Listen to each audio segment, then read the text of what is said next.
सर्वेभ्यो नमो नमः। आज এই ভিডিওটো বনাবলৈ লৈছো দক্ষিণপাট সত্ৰৰ বৰনামঘৰৰ বৰ্তমান সময়ত কাম চলি আছে আৰু দক্ষিণপাট সত্ৰৰ বৰনামঘৰত আজি এটা খুঁটা লগাব নতুনকৈ। তো আমি সেই খুঁটাটো চাবলৈকে আজি সেই ভিডিওটো বনাবলৈ লৈছো আৰু দক্ষিণপাট সত্ৰৰ খুঁটাটো লৈ এইটো কাৰণে ভিডিওটো বনাবলৈ ওলাইছো কাৰণ আপোনালোকে হয়তো জানে যে অকল অসমৰে নহয় সম্পূৰ্ণ ভাৰতৰ ভিতৰত আটাইতকৈ ডাঙৰ যোনটো কাঠৰ খুঁটাৰ নামঘৰ আছে সেইটো অসমৰ মাজুলী জিলাত দক্ষিণপাট সত্ৰত আছে। সেই যোনটো বৰনামঘৰ দক্ষিণপাট সত্ৰ সেই নামঘৰ ভাগি হৈছে আটাইতকৈ ডাঙৰ কাঠৰ খুঁটাৰ নামঘৰ আৰু দক্ষিণপাট সত্ৰৰ সেই নামঘৰৰ ভিতৰতে তুলসী খুঁটাও আছে, দুটাকৈ তুলসী খুঁটা আছে। মই আপোনালোকক দেখাবলৈ সেইকেইটাও চেষ্টা কৰিম আৰু নতুনকৈ এটা খুঁটাও লগাইছে। গতিকে চাওঁ আহক কিদৰে দক্ষিণপাট সত্ৰৰ বৰনামঘৰত কাম চলিছে আৰু কিদৰে নিৰ্মাণ কৰা হৈছে বৰ্তমান সময়ত দক্ষিণপাট সত্ৰৰ বৰনামঘৰটো চাওঁ আহক।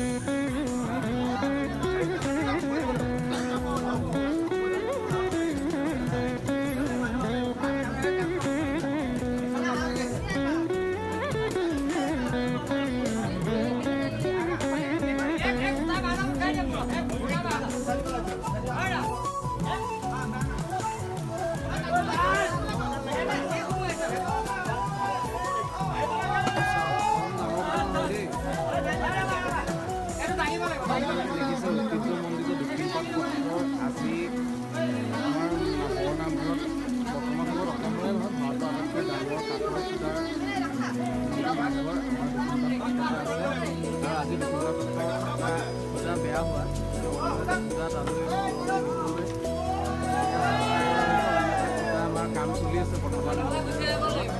দেখাবলৈ চেষ্টা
আমাৰ সেই দক্ষিণপাট সত্ৰৰ খুঁটাভাগ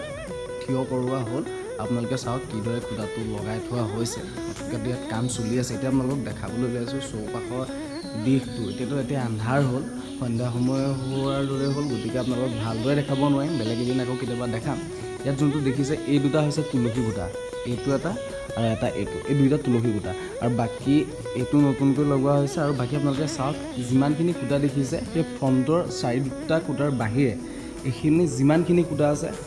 সম্পূৰ্ণৰূপে কাঠৰ খুঁটা আৰু ওপৰৰ অংশটো আপোনালোকক দেখাবলৈ চেষ্টা কৰিছোঁ যিমানখিনি পাৰোঁ ইয়াত দেখক চাওক আপোনালোকে যিমানখিনি আছে সম্পূৰ্ণৰূপে কাঠেৰে বনোৱা আছে সম্পূৰ্ণৰূপে অকল কাঠেৰে বনোৱা আছে